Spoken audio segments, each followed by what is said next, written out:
think it is obvious that both of you are not meant for each other. What are you talking about? I mean, you and Jimmy. Jimmy has a kind of bad luck in their family. They don't grow old.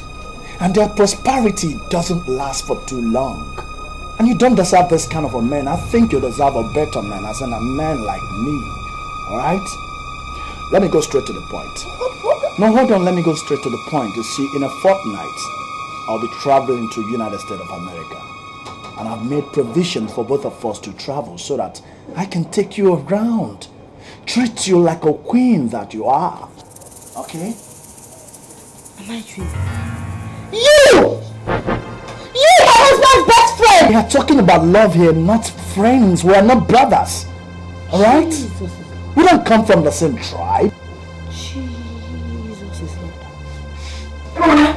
Hey, Lily! What I say?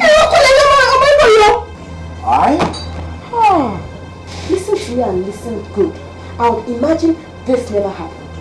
But the next time you try this with me, oh, if I may for me. Oh my God! Will you just chatty? Where is it? Why are Yoruba women like this?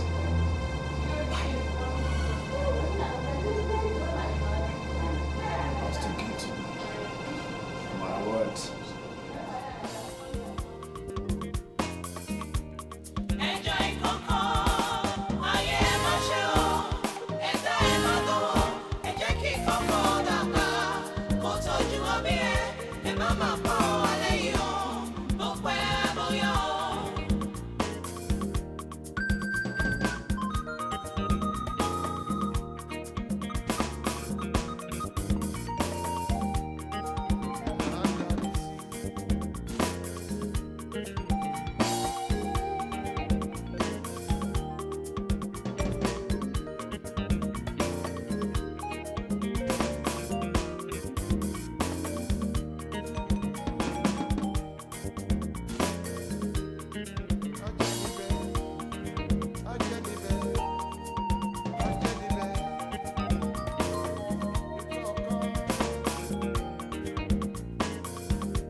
So you actually told my wife to come and meet you here.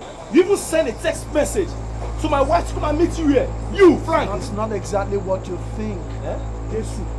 Oh, then you showed you football don't say. Oh, ni se tiabobo. Oh, ni se akbetiri. Oh, to ani se singa. I want to bring a solution to your family. Look at this bastard. Oh no, oh, le good football don't say. Solution over for you. What's all on me? Okay, what's your problem? Are you mad? What can you do about it? Now look at it this way. Can't you see that this whole thing is a spiritual problem? So? You can't handle it. Allow me to take care of your wife. I deserve her. Okay? You don't listen. You are my friend. Listen to me. If you try anything, I'll keep you where you belong. Now listen to me. Born men don't know what love is all about.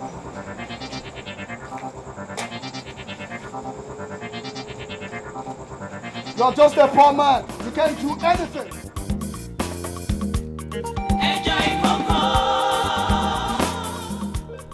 Sweetheart.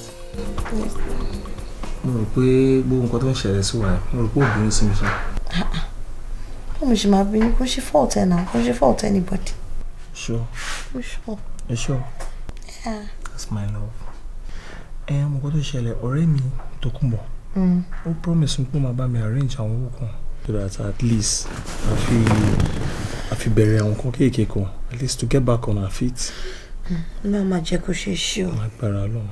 Honey, I have a surprise for you. Kí ni?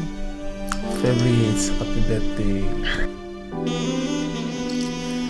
It's my baby. You like it?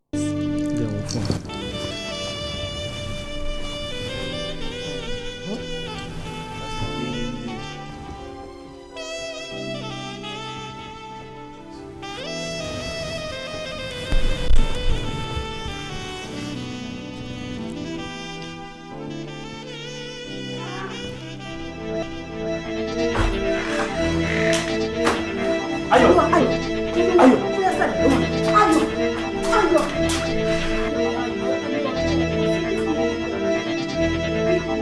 Mi ò rí bébì ọ̀gá. Mi ò rí bébì ọkọ yẹn. Ayọ̀ ọ̀gá. Kí ló dé? Bébì ọ̀dọ́ ló yẹ mi o. Bébì. Mo sáré ẹgbà mi. Ayọ̀ bébì wo? Bébì wo? Ẹgbà mi. Ayọ̀. Bébì dà. Ayọ̀. Bébì lọ. Bébì dà. Ayọ̀.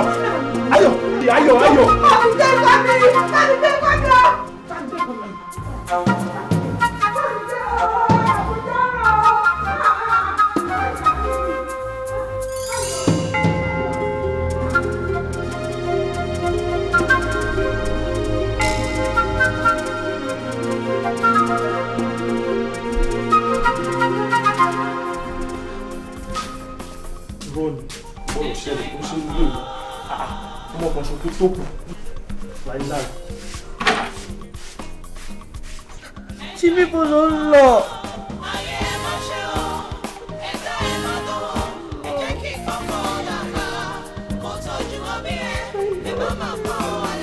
Jọ̀ọ́ ọjọ́ ní mi. Ta ni mo wá ṣe báyìí tó dáríjì mi? Ṣàánú mi.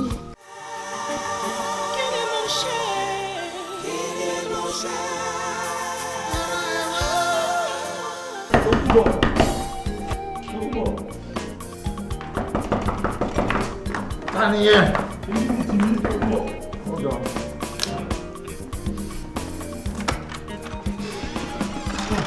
Ó lè gbà mí torí Ọlọ́run ó ti ṣẹlẹ̀. Kí ló ṣẹlẹ̀? Gbà mí Tókunbọ̀, tèmi bá mi Tókunbọ̀ jọ.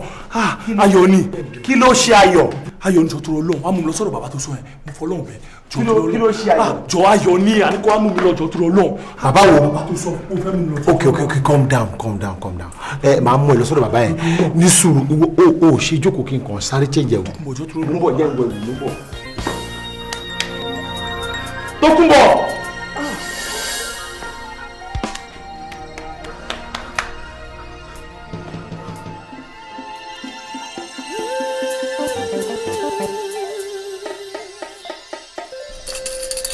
Ayé ìgbà ooo èdìbọ̀rún ìgbà egungun ayé ìgbà èdìbọ̀rún ìgbà ìbálájá tó tòbúrò àjọkẹ̀rẹ̀ tó ń tàgbẹ́gbà ayé ẹ máa wí.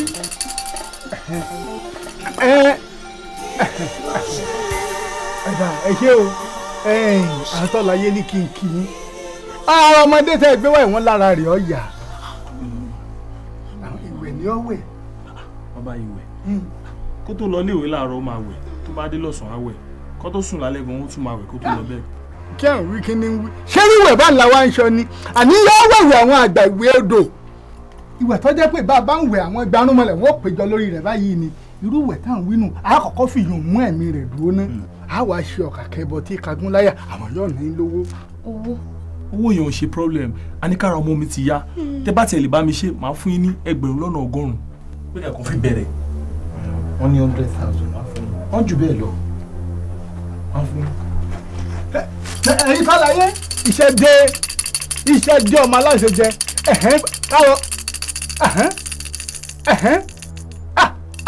bàbá mi ibà iṣẹ́ ẹgbọ́n tí ẹ ń wí ọmọ dùn mí ò tẹ́ ẹ̀ létí inú ẹ̀ ń létí inú ló lè gbọ́ wọ́n ní àrà ọmọdé tí ń ya bá a ṣe ń sọ̀rọ̀ yìí ẹ wò ẹ tètè wá máa lọ ṣẹ́gbọ́n kí ló kọ rẹ̀ ti jẹ́.